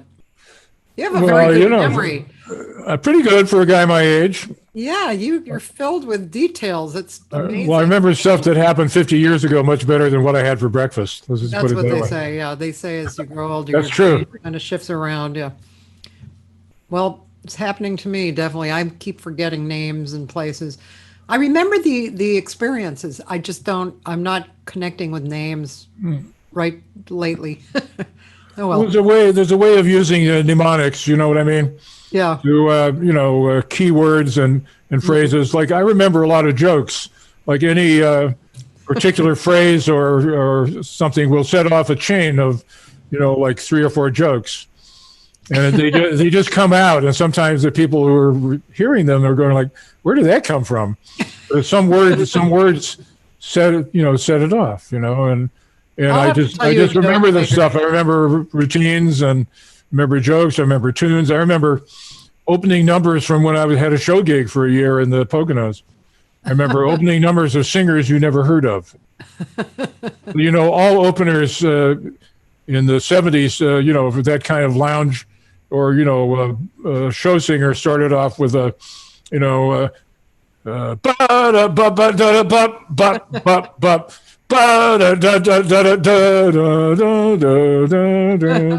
now, ladies and gentlemen, let's welcome our singing star of the evening, Louise O'Brien. Da da da da da. Hello again, like whatever. And I remember, once I've read a chart and played it more than once, I memorize it forever. I wanted to come forward a little bit in time because we had mentioned Rosanna Vitro and Oh yeah. I think you mentioned someone else you played with. Was it Kendra or Paul Jost? Did you play with for I've Paul? never played with Paul. I played with Rosanna a lot, and the more recently in recent years, the singers I played with have been. I don't think I've ever really played with Kendra. I can't really think we've done a gig together, but I know all the people she works with, and I know her. But over the years, I played with a lot of singers. Starting in the '60s, I played with, Tony Bennett, of course, and Anita O'Day, and Ernestine Anderson, and Lorez Alexandria, and Joe Williams. Oh boy. And Gene McDaniels and Lou Rawls.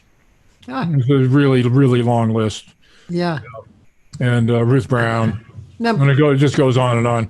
Then when I came to New York in the '60s and '70s, I was playing with Gary Burton and occasionally would spin off to play other gigs. And I played with Chris Connors, and of course, and when in LA, I played with June Christie, of course, and I got to New York and I played with Chris Connors, and I played with Jackie and Roy, and I played with DeRoe, of course, and played with Frischberg, and he wasn't really singing then; he was mostly playing piano. But Yeah. ended up producing his first songbook records. Oh, cool. The ones that made him famous. Well, when I was working at Dante's, he was just Yeah. beginning to sing. That was like the mid '70s, and I know they called him the Snake. I don't know if you knew that term, but he was because of how he played. He has the writhing thing. Yeah. It was the undulating. But his songs were amazing. A great player, great writer. Yeah. I produced the first two, the songbooks. It was the label that I was running at that time. It's called Omni Sound Jazz. And nobody wanted to record him singing his tunes, but he had a manager at that time who was Linda Goldstein. Oh yeah. Linda later became famous for producing Bobby McFerrin. Don't Worry, Be Happy. Yeah. But she was a singer from San Francisco who I had become friends with in my travels, and she moved to New York and got into management. And then one of her clients for a while was Frischberg, and she actually played me the cassettes of him singing his tunes. And I knew Dave, had no idea that he wrote tunes like that, and I had wanted to get in touch with him about doing a solo piano record. And she said, "Why don't you record him doing his tunes?" So I heard his tunes and I called him up and said, "You want to record your tunes?" He said, "You're the only person who asked me to do that." I guess he'd done one project for CTI, I think. But it was good. It was good, but it wasn't It was like horns and a little over arranged, and I know I liked it, but I didn't like it that much. With I him liked Dave. singing? It was him singing. Yeah, Oh, I forget the name of the record. But yeah. then nobody was really interested in having him do his tunes, so I had him come back to Pennsylvania, and we had a little studio that we used. It's very tiny, an inexpensive studio with a decent piano, and we recorded the whole thing like a demo session with him singing and playing at the same time. Steve Gilmore played bass, who was the bassist from Phil Witz's group. And, we all knew each other because Dave used to have a house in Pennsylvania before he moved out to LA.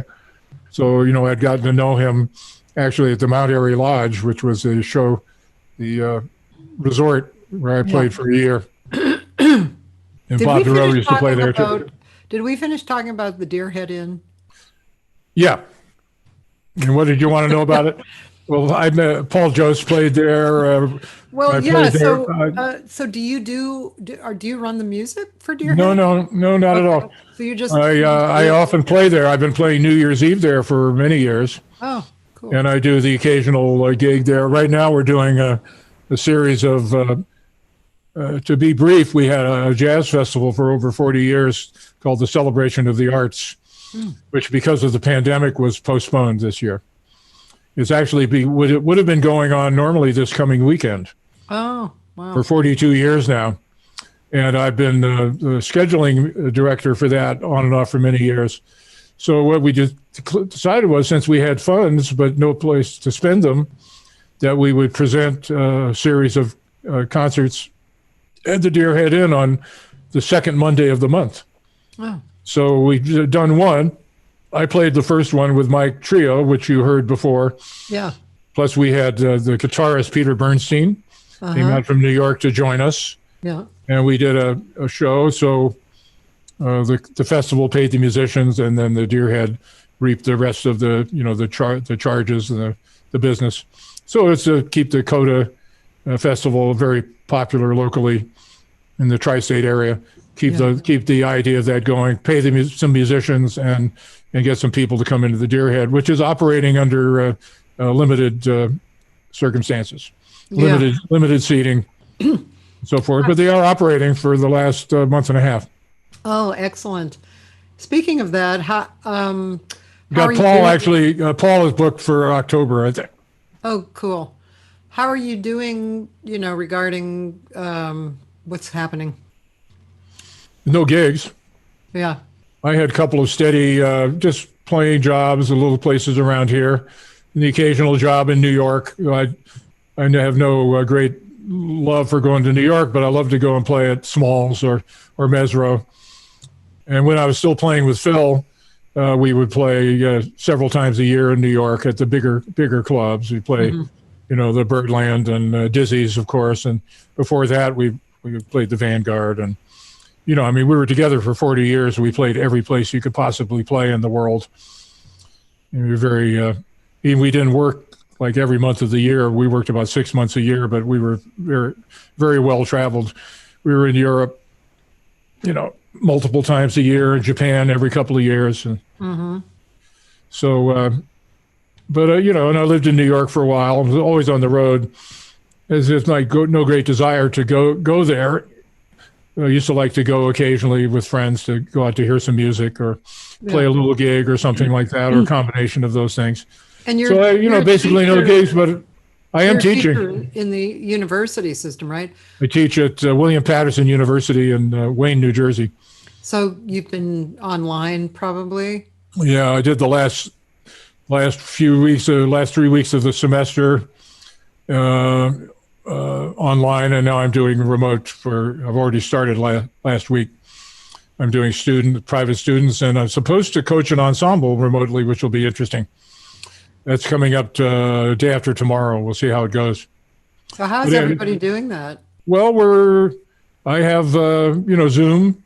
Yeah. And I have FaceTime and Google Duo, and I have my headset, and I have a little ring light and a little device for my phone, and we just dial it up and move it around till it sounds pretty good and looks pretty good, and then we go through the stuff with the students. Most of them, except one this semester, I've already had as students, live in the same room. so we know each other quite well. And the new student is a young woman, very very talented, is a classical percussionist, so she can definitely play, and she has a very good feel for jazz. What about the latency issue? Well, we aren't playing together. Oh, okay, I see. I'm playing and then they're playing. Sometimes I'm I'm asking them to play something. I'm recommending that they listen to things and then play me excerpts of what they're listening to. Yeah, I've been recommending my semester this year is going to be all about Charlie Parker. Uh-huh. I'm using Bird's melodies as rhythmic templates. Oh, They were very good for that. This is not something new. Guys have been doing this for years, but since it's his 100th birthday, we thought that would be a good idea. And I've used that myself. You take like the heads, or you can divide them up into sections, make little cells out of them, and then you use them as though they're drum exercises. And you can have the method that I actually stole from another drum teacher, where you sing and play. Mm-hmm. First you listen, then you sing, then you play, and then you write it out. And then you play and sing at the same time. And then you play the beat and sing, then you sing the beat and play, which is very difficult, actually. They always go like, "What?" I'm not even very good at it, but it's the fun of teaching them. They allow me to be just like one of them. Plus, I'm just like the old one, returning student Bill Goodwin. And that kind of work is it's good to do it. The action of it is the thing that's wonderful to feel and to practice, right? Even if it doesn't have to come out perfect, it's the action of focusing and doing it. Well, as you know, the idea of perfection is a wonderful idea, and as an ideal, but as somebody once said, a very well-known saying, that don't let perfection be the enemy of the good. What's important is that it feels good. And that you're aware of what you're doing. Yeah. But you're also removed from it somewhat. You get a little bit of that difference, that space. So I teach listen. It's like ear training. I teach listening, and I teach being proactive, and I teach how to be passive aggressive. Not really the best way to put it. In other words, remaining calm, but I could be very aggressive in my playing. I'm a relatively calm person. Yeah. So you should probably talk to Lori. She just laughed in the other room. I get very heated up. But when I'm playing, I can draw on that wherever it comes from. I can maintain a very relaxed, exterior, and I'm very prepared physically to play, and I got a lot of emotion in there, and I can bring it out. Cool. That's great. Yeah, that's the emotional stuff is amazing. And I mean, you talk to most instrumentalists will talk about, a lot will talk about singing with their playing. Sure. Because that brings other things to life, and also takedowns, which, as a singer, if you know music, of course, it's easier and better. But even if you don't know music, I mean, look at Nancy King as the perfect example. She doesn't really read music. She's fantastic. Yeah. Well, she hears music. She totally hears it. She's a drummer, too. Mm-hmm. Which I ascribe, her great rhythmic awareness, to that, having been and still is a drummer who can swing. Mm-hmm, right. And to swing, I was telling my students, one of the swingingest drummers I ever heard. It drove me crazy when I was a young musician, because I was practicing technical stuff and really getting extremely a lot of facility on the drums.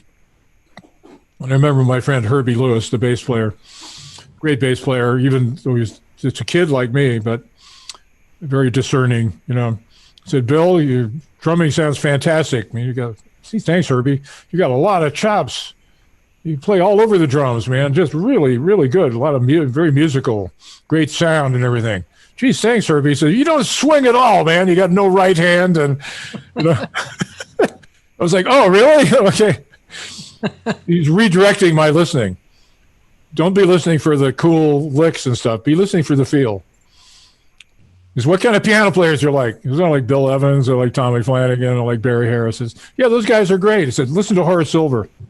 I said, okay. So I listened to Horace Silver more. I said, yeah, you're right. Art Blakey and Horace Silver. That is swinging. You're not even thinking about what they're playing. It's just swinging so much. You're dancing. You get up and start dancing. The jazz is the feeling of the dance. That's it. So I want to tell my students, that I used to go see Les McCann's early trio play, and he had a drummer playing with him named Bernie James. Bernie was a tenor player, a very good tenor player, originally from Newark, New Jersey. Played like Sonny Rollins. But he never played tenor. I never heard him play tenor until later. He played snare drum and hi-hat and brushes with Les McCann. He played quarter notes in the hi-hat on 2 and 4. The occasional accent. Very occasional. Yeah. And it swung so much. And I was in denial. It was like, that can't be it.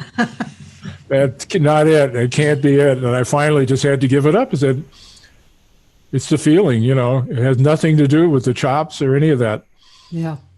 So I could say, like one of my former teachers used to say, he could teach anybody how to swing in one lesson. And I don't really believe, I thought he was full of shit, but he later turned out to be quite a bit full of the well-known substance. But but the idea stuck with me that it's really simple. Being human beings, we complicate everything, right? Yeah, yeah. Fish got to swim, bird got to fly, man got to sit and wonder why. You remember that? Kurt Vonnegut, Cat's Cradle. Yeah, I do. Yeah. Well, not the tune, but from the book Cat's Cradle.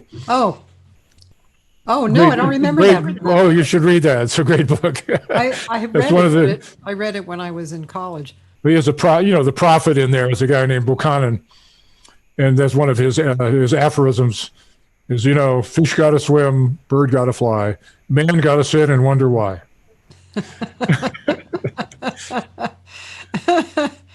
Well, the idea of drummers swinging really hard. You know who swings really hard is, I can't remember his name. He plays with Joey DeFrancesco.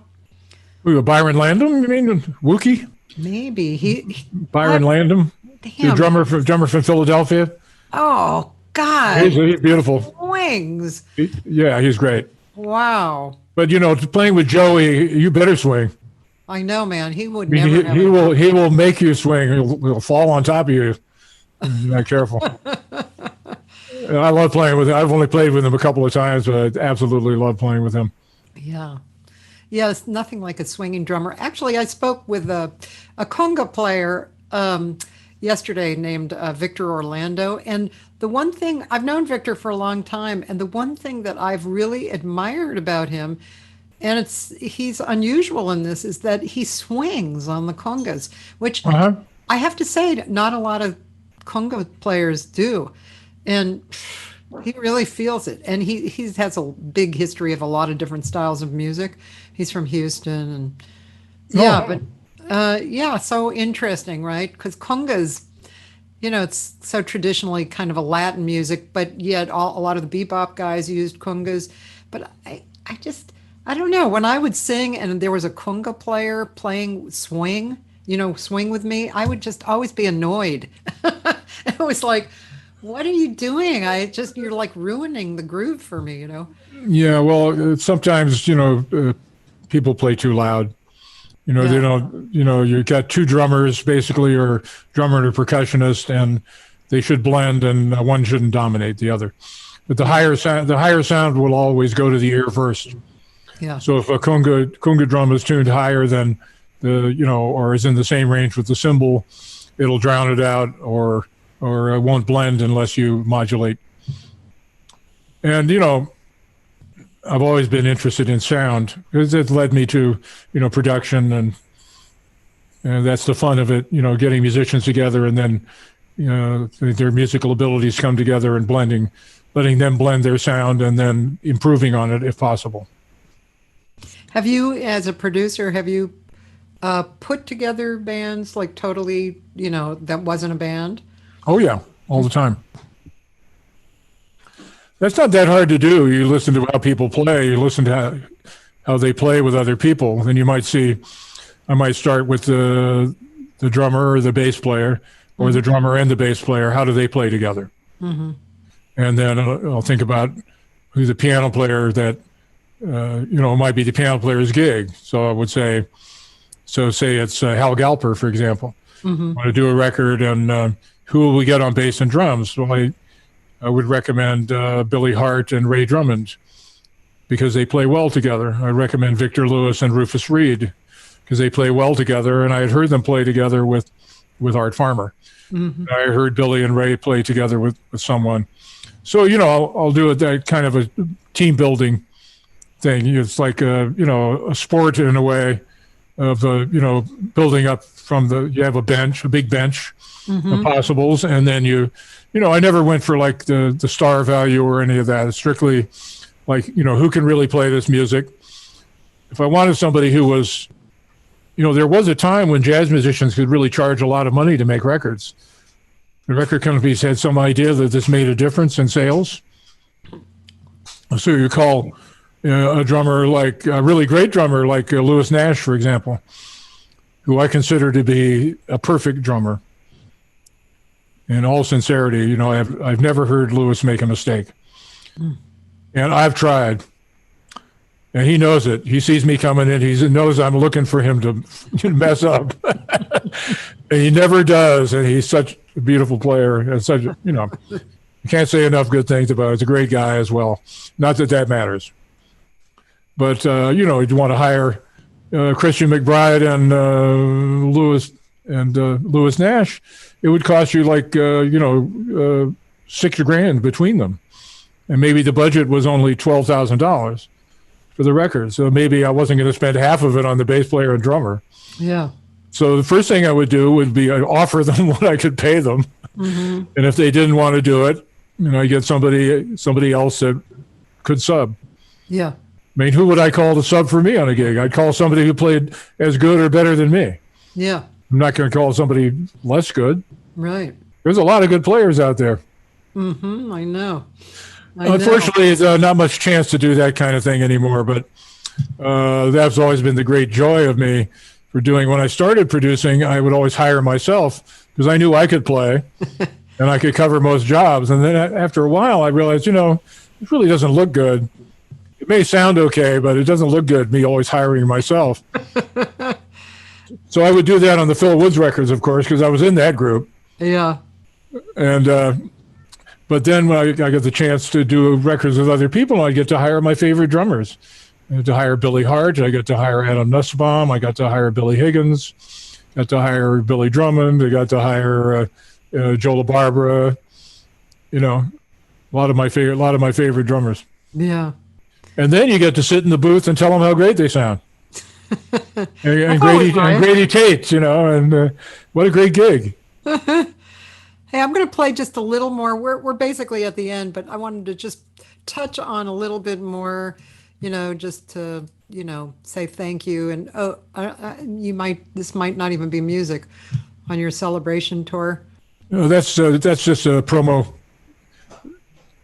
Okay. Put together for my 70th anniversary. All right. Let's see. That's an old Phil Woods. No, that's not me. That's good. They're all the things you are. That has a long piano intro. Bill Charlap. I'll skip ahead a little. Well, Bill Charlap, really? Yeah, it's a record, standard records we did.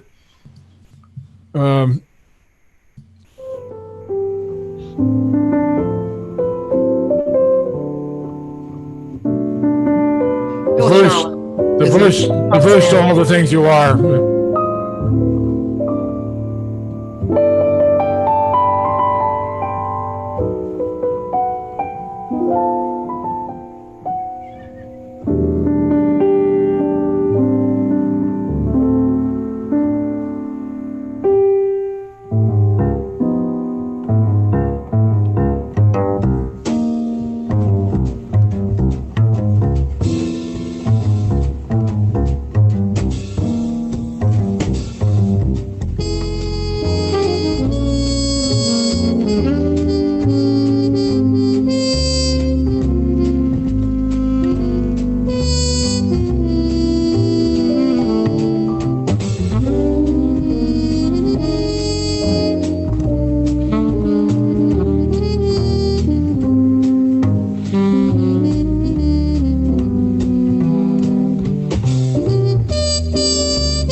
That's something I'm going to listen to later. That's one of the greatest alto solos. Oh, well, I want to thank you so My very pleasure. much for hanging out for 2 hours. My pleasure. Really, really nice of you. And The guy who loves to talk about himself. It's great. well, you have so many amazing, great stories. I mean, it's, Yeah. listening to you, it's, and I'm sure everybody else, you just step right back into the moment and Let you me get let to me look tell you around in the one. moment. Thanks, Kathy. Let me tell you one quick story about Bill Charlap. Okay. So Bill's been following Phil Woods' group since he was in high school, Yeah. and we used to play at a club in New York on 7th Avenue called the Sweet Basil. Mm-hmm. And Bill and his friend John Gordon, who's a great alto player, had become fans of the group, and they were at the arts high school, music and art high school in New York.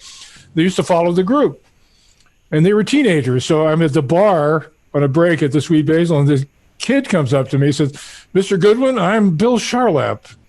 I play the piano, and I hope someday that we can play together." Well, says, "Very nice, young man. How old are you?" I said, "I'm 15 years old."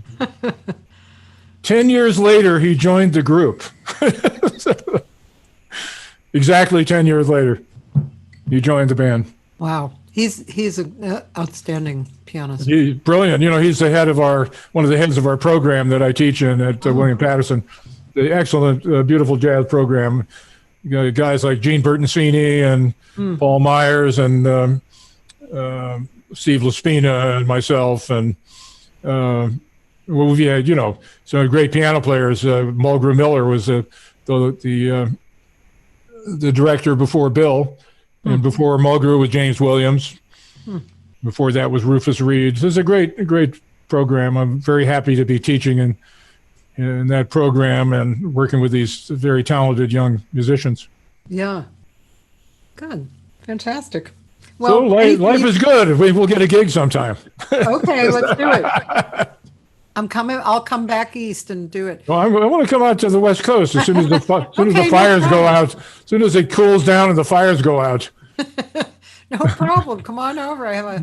There's a home venue that I booked that's really awesome. Paul's played there. Paul Jost. That's great. Yeah, Paul's good. I'm looking forward to seeing him.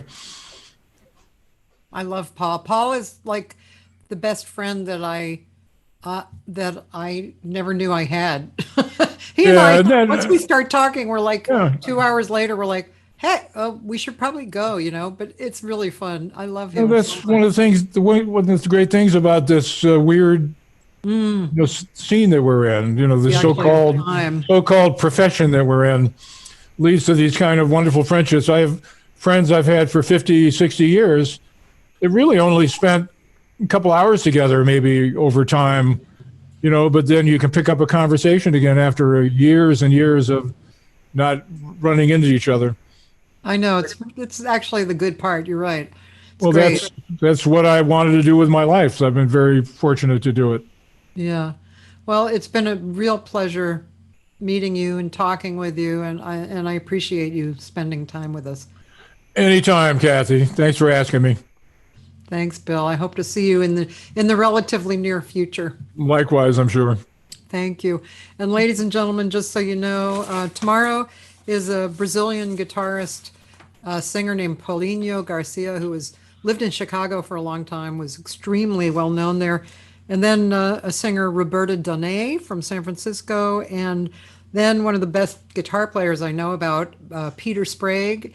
And I know Peter. Singer. Yeah, Peter's great.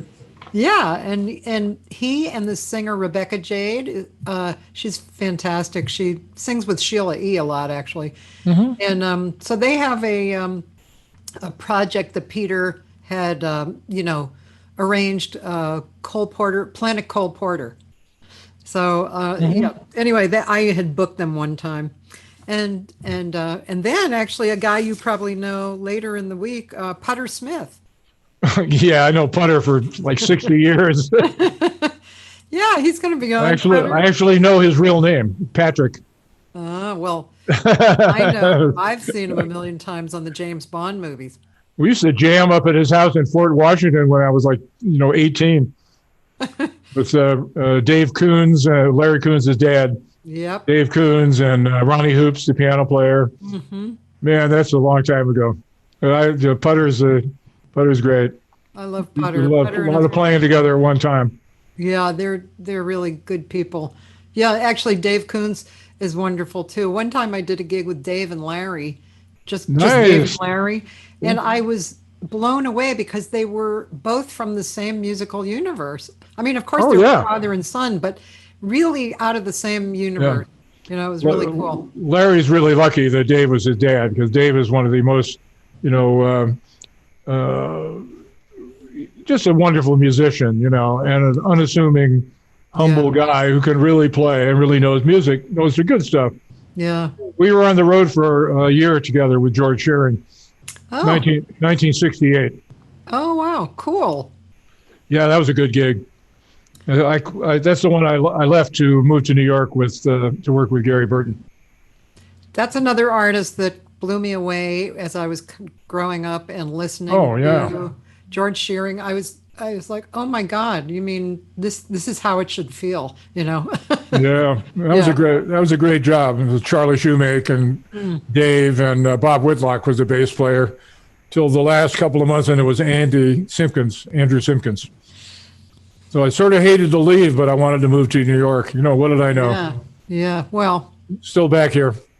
Well, look what happened. Pretty good stuff. Something's bound to happen. Right? I'll see you, Cathy. Okay, bye, Bill. Thanks Take a care. lot.